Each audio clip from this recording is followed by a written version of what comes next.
The Snowball Effect by Katherine MacLean. Narrated by William Skye. Tack power drives on a sewing circle and you can needle the world into the darndest mess. All right, I said. What is sociology good for? Wilton Caswell, Ph.D., was head of my sociology department, and right then he was mad enough to chew nails. On the office wall behind him were 3 or 4 framed documents in Latin that were supposed to be signs of great learning, but I didn't care at that moment if he papered the walls with his degrees. I had been appointed dean and president to see to it that the university made money. I had a job to do, and I meant to do it. He bit off each word with great restraint. Sociology is the study of social institutions, Mr. Halloway. I tried to make him understand my position. Look, it's the big money men who are supposed to be contributing to the support of this college. To them, sociology sounds like socialism. Nothing can sound worse than that. And an institution is where they put Aunt Maggie when she began collecting Wheaties in a stamp album. We can't appeal to them that way. Come on now. I smiled condescendingly, knowing it would irritate him. What are you doing that's worth anything? He glared at me, his white hair bristling and his nostrils dilated like a warhorse about to whinny. I can say one thing for them. These scientists and professors always keep themselves well under control. He had a book in his hand and I was expecting him to throw it, but he spoke instead. This department's analysis of institutional accretion by the use of open system mathematics has been recognized as an outstanding and valuable contribution to... The words were impressive, whatever they meant, but this still didn't sound like anything that would pull in money. I interrupted. Valuable in what way? He sat down on the edge of his desk thoughtfully, apparently recovering from the shock of being asked to produce something solid for his position, and ran his eyes over the titles of the books that lined his office walls. Well, sociology has been valuable to business in initiating worker efficiency and group motivation studies, which they now use in management decisions. And of course, since the Depression, Washington has been using sociological studies of employment, labor, and standards of living as a basis for its general policies of... I stopped him with both raised hands. Please, Professor Caswell, that would hardly be a recommendation. Washington, the New Deal, and the present administration are somewhat touchy subjects to the men I have to deal with. They consider its value debatable, if you know what I mean. If they got the idea that sociology professors are giving advice and guidance, no, we have to stick to brass tacks and leave Washington out of this. What specifically has the work of this specific department done that would make it as worthy to receive money as, say, a heart disease research fund? He began to tap the corner of his book absently on the desk, watching me. Fundamental research doesn't show immediate effects, Mr. Halloway, but its value is recognized. I smiled and took out my pipe. All right, tell me about it. Maybe I'll recognize its value. Prof. Caswell smiled back tightly. He knew his department was at stake. The other departments were popular with donors and pulled in gift money by scholarships and fellowships and supported their professors and graduate students by research contracts with the government and industry. Caswell had to show a way to make his own department popular, or else. I couldn't fire him directly, of course, but there are ways of doing it indirectly. He laid down his book and ran a hand over his ruffled hair. Institutions, organizations, that is. His voice became more resonant. Like most professors, when he had to explain something, he instinctively slipped into his platform lecture mannerisms and began to deliver an essay. Have certain tendencies built into the way they happen to have been organized, which cause them to expand or contract without reference to the needs they were founded to serve. He was becoming flushed with the pleasure of explaining his subject. All through the ages, it has been a matter of wonder and dismay to men that a simple organization, such as a church to worship in, or a delegation of weapons to a warrior class merely for defense against an outside enemy, will either grow insensately and extend its control until it is a tyranny over their whole lives, or, like other organizations set up to serve a vital need, will tend to repeatedly dwindle and vanish and have to be painfully rebuilt. The reason can be traced to little quirks in the way they were organized, a matter of positive and negative power feedbacks. Such simple questions as, is there a way a holder of authority in this organization can use the power available to him to increase his power? Provide the key. But it still could not be handled until the complex questions of interacting motives and long-range accumulations of minor effects could somehow be simplified and formulated.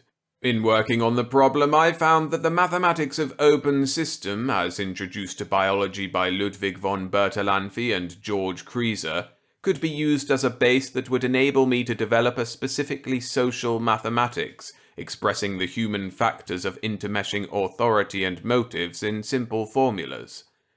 By these formulations, it is possible to determine automatically the amount of growth and period of life of any organization. The UN, to choose an unfortunate example, is a shrinker-type organization. Its monetary support is not in the hands of those who personally benefit by its governmental activities, but instead in the hands of those who would personally lose by any extension and encroachment of its authority on their own. Yet by the use of formula analysis— "That's theory," I said. "How about proof? My equations are already being used in the study of limited-size federal corporations. Washington—" I held up my palm again. "Please, not that nasty word again. I mean, where else has it been put into operation? Just a simple demonstration, something to show that it works, that's all." He looked away from me thoughtfully, picked up the book and began to tap it on the desk again.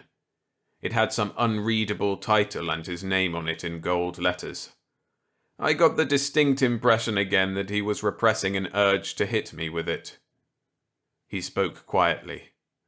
"All right, I'll give you a demonstration. Are you willing to wait 6 months?" "Certainly, if you can show me something at the end of that time." Reminded of time, I glanced at my watch and stood up. "Could we discuss this over lunch?" he asked. "I wouldn't mind hearing more, but I'm having lunch with some executors of a millionaire's will. They have to be convinced that by furtherance of research into human ills, he meant that the money should go to research fellowships for postgraduate biologists at the university rather than to a medical foundation." "I see you have your problems too," Caswell said, conceding me nothing. He extended his hand with a chilly smile. "Well, good afternoon, Mr. Holloway. I'm glad we had this talk." I shook hands and left him standing there, sure of his place in the progress of science and the respect of his colleagues, yet seething inside because I, the president and dean, had boorishly demanded that he produce something tangible. I frankly didn't give a hoot if he blew his lid. My job isn't easy.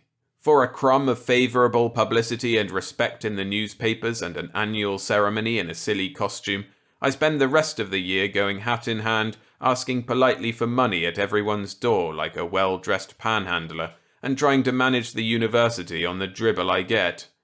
As far as I was concerned, a department had to support itself or be cut down to what student tuition pays for, which is a handful of overcrowded courses taught by an assistant lecturer. Caswell had to make it work or get out. But the more I thought about it, the more I wanted to hear what he was going to do for a demonstration. At lunch, 3 days later, while we were waiting for our order, he opened a small notebook. "Ever hear of feedback effects?" "Not enough to have it clear." "You know the snowball effect, though?" "Sure, start a snowball rolling downhill and it grows." "Well, now." He wrote a short line of symbols on a blank page and turned the notebook around for me to inspect it. "Here's the formula for the snowball process. It's the basic general growth formula, covers everything." It was a row of little symbols arranged like an algebra equation. One was a concentric spiral going up like a cross-section of a snowball rolling in snow. That was a growth sign. I hadn't expected to understand the equation, but it was almost as clear as a sentence. I was impressed and slightly intimidated by it. He had already explained enough so that I knew that if he was right, Here was the growth of the Catholic Church and the Roman Empire, the conquests of Alexander, and the spread of the smoking habit and the change and rigidity of the unwritten law of styles. "Is it really as simple as that?" I asked. "You notice," he said, "that when it becomes too heavy for the cohesion strength of snow, it breaks apart.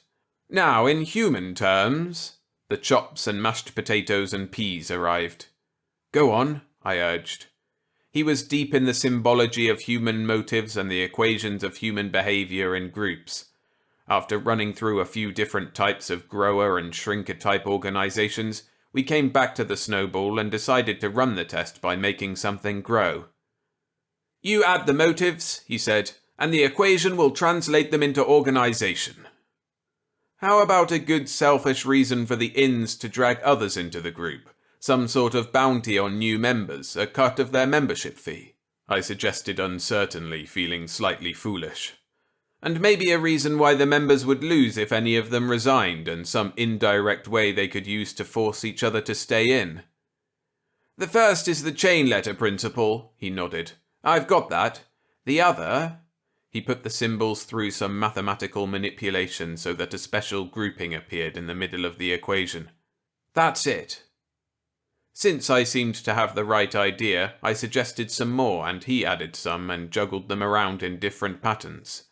We threw out a few that would have made the organization too complicated, and finally worked out an idyllically simple and deadly little organization setup where joining had all the temptation of buying a sweepstakes ticket, going in deeper was as easy as hanging around a racetrack, and getting out was like trying to pull free from a Malayan thumb trap. We put our heads closer together and talked lower, picking the best place for the demonstration. "Abington? How about Watershaw? I have some student sociological surveys of it already. We can pick a suitable group from that." "This demonstration has got to be convincing. We'd better pick a little group that no one in his right mind would expect to grow." "There should be a suitable club." Picture Professor Caswell, head of the Department of Sociology, and with him the president of the university, leaning across the table toward each other, sipping coffee and talking in conspiratorial tones over something they were writing in a notebook. That was us. "Ladies," said the skinny female chairman of the Watershaw Sewing Circle, "today we have guests." She signalled for us to rise, and we stood up, bowing to polite applause and smiles. "Professor Caswell and Professor Smith," my alias. "They are making a survey of the methods and duties of the clubs of Watershaw." We sat down to another ripple of applause and slightly wider smiles, and then the meeting of the Watershaw Sewing Circle began. In 5 minutes I began to feel sleepy. There were only about 30 people there, and it was a small room, not the halls of Congress, but they discussed their business of collecting and repairing second-hand clothing for charity with the same endless, boring parliamentary formality. I pointed out to Caswell the member I thought would be the natural leader, a tall, well-built woman in a green suit with conscious gestures and a resonant, penetrating voice, and then went into a half-doze while Caswell stayed awake beside me and wrote in his notebook. After a while, the resonant voice roused me to attention for a moment. It was the tall woman holding the floor over some collective dereliction of the club. She was being scathing.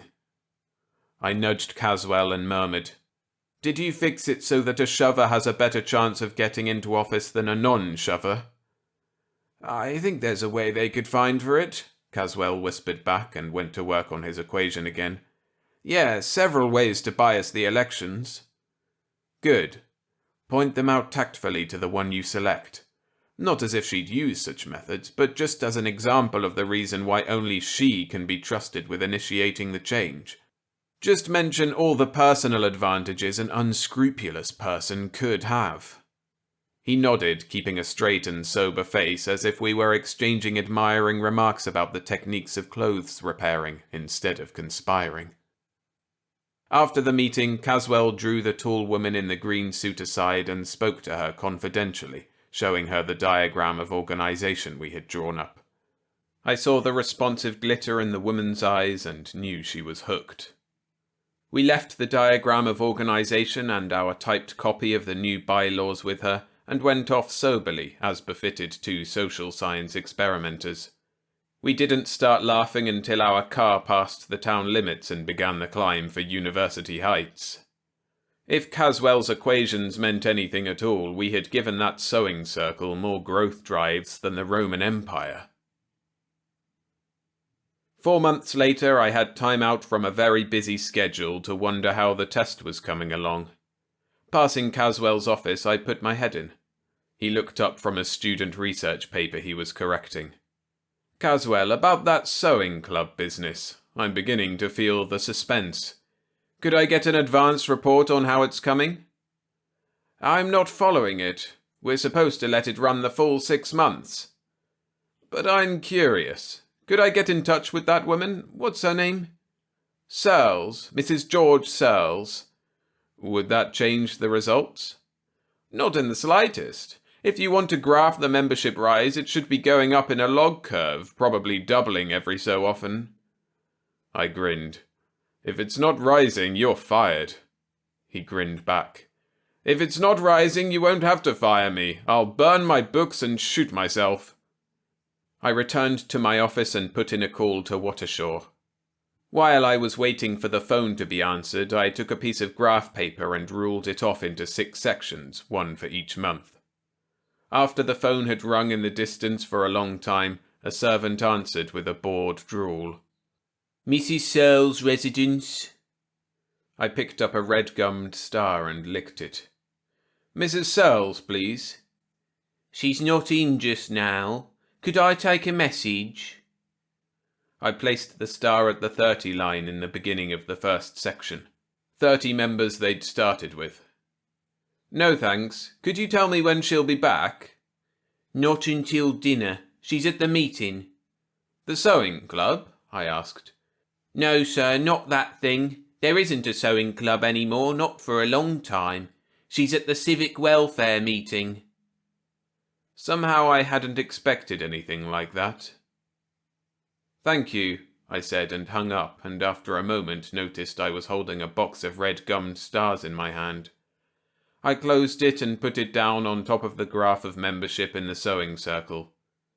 No more members. Poor Caswell. The bet between us was ironclad. He wouldn't let me back down on it even if I wanted to. He'd probably quit before I put through the first slow move to fire him.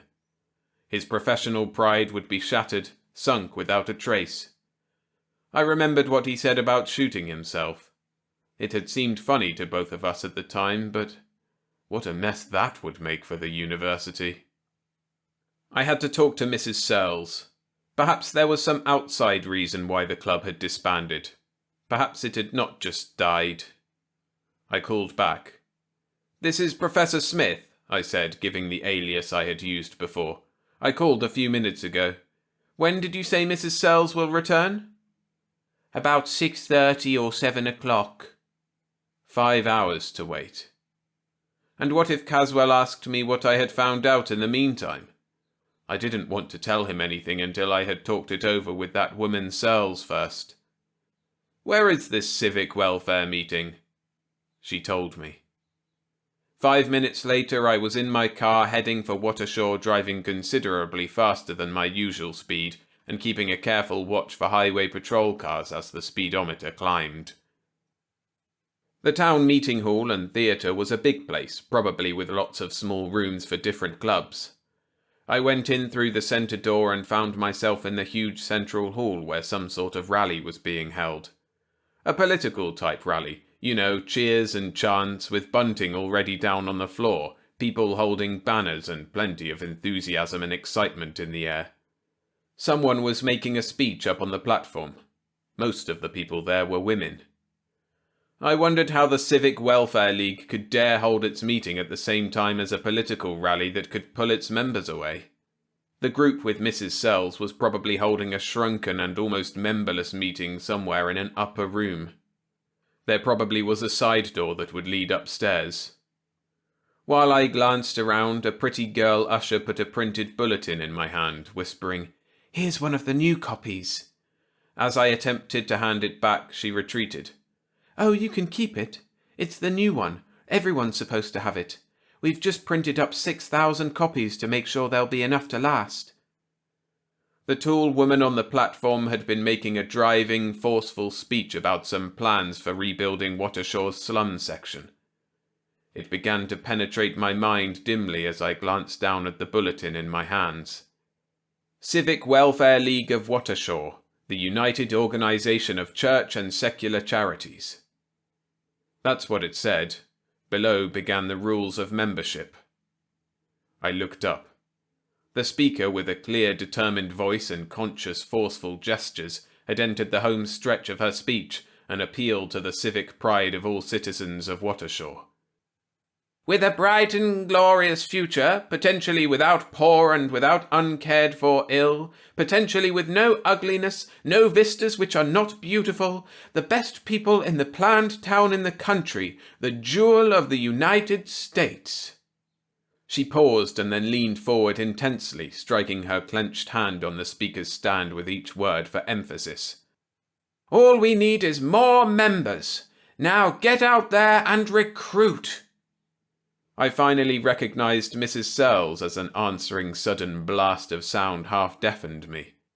The crowd was chanting at the top of its lungs, "Recruit! Recruit!"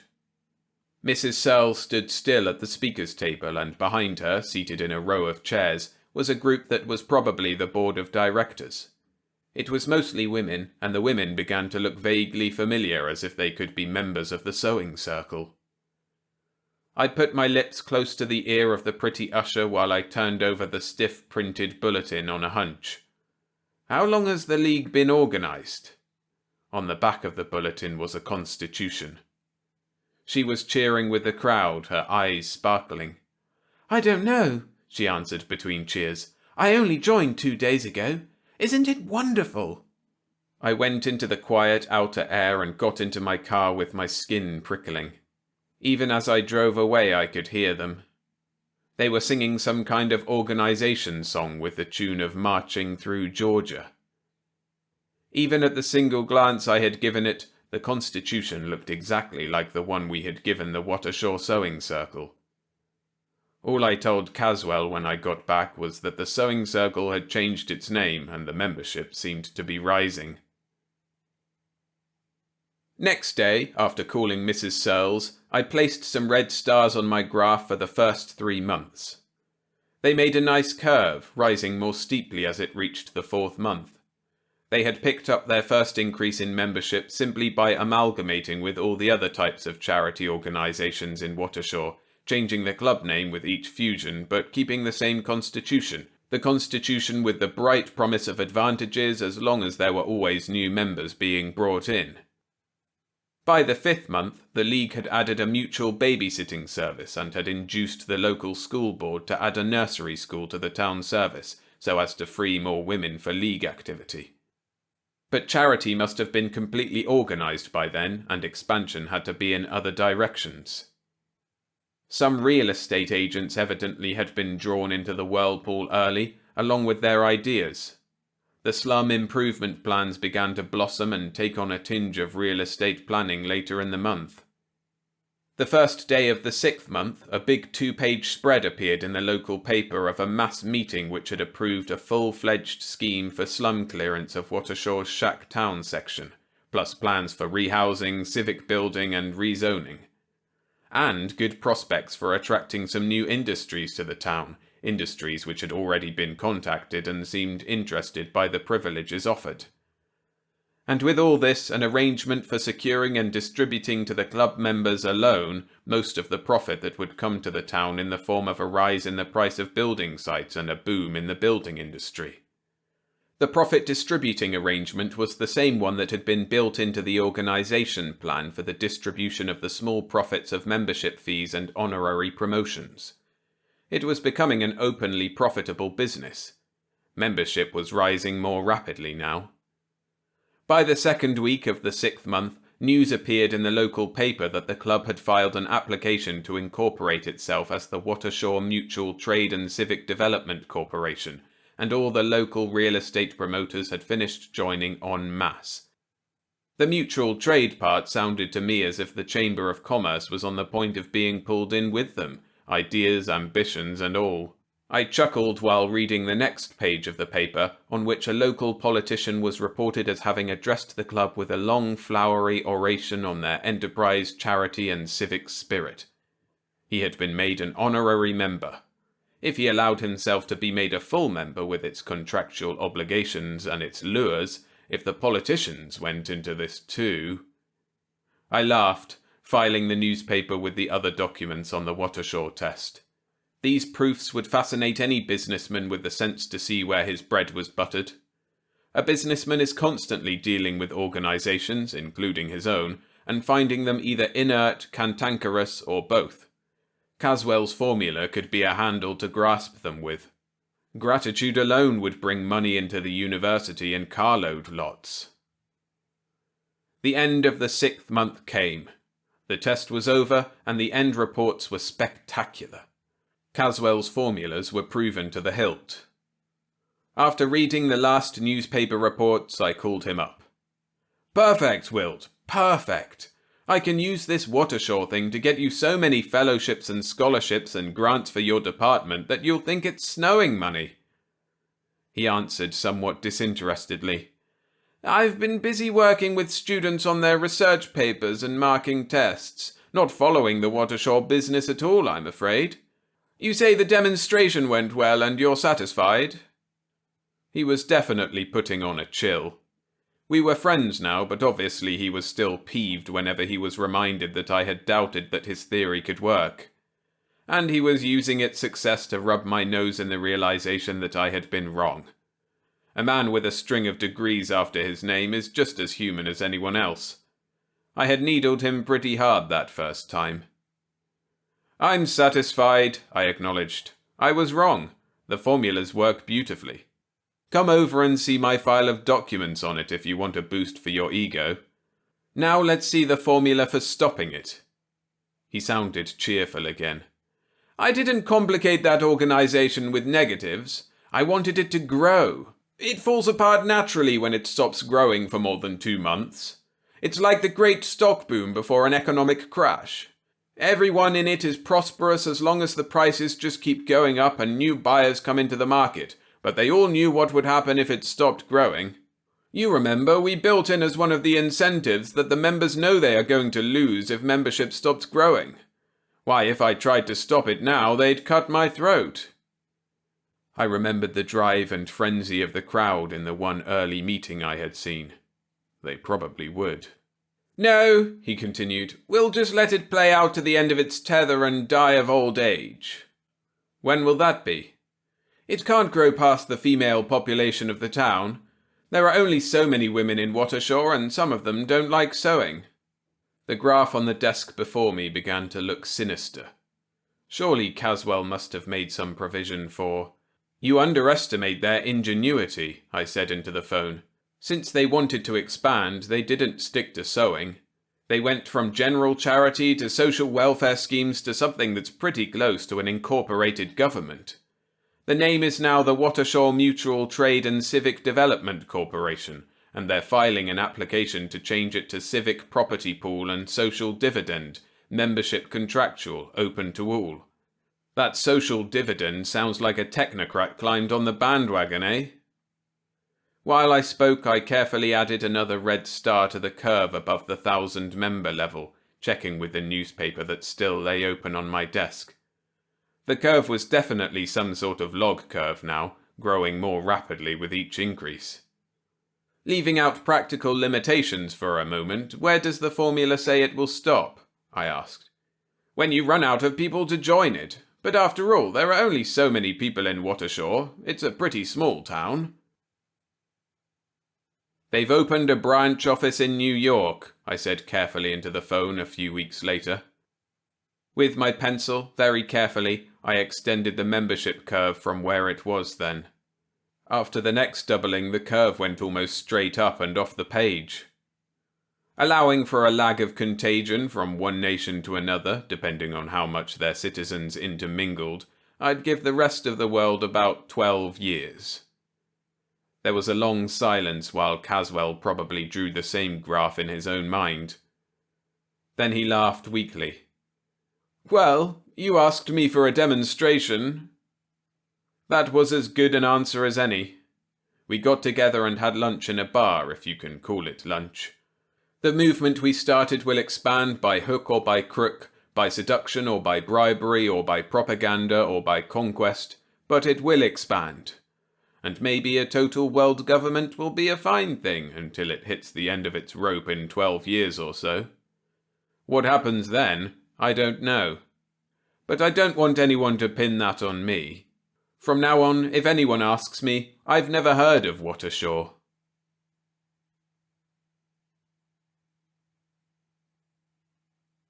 Thanks for listening. If you enjoyed this story, hit the like button and subscribe for more every Monday and Friday.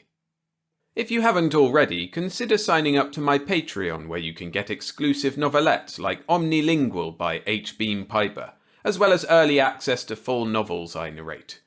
You can find out more at patreon.com/storiesfromtheskysff, link in the description.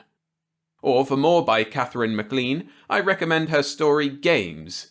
You can find a link to my narration of that on screen now.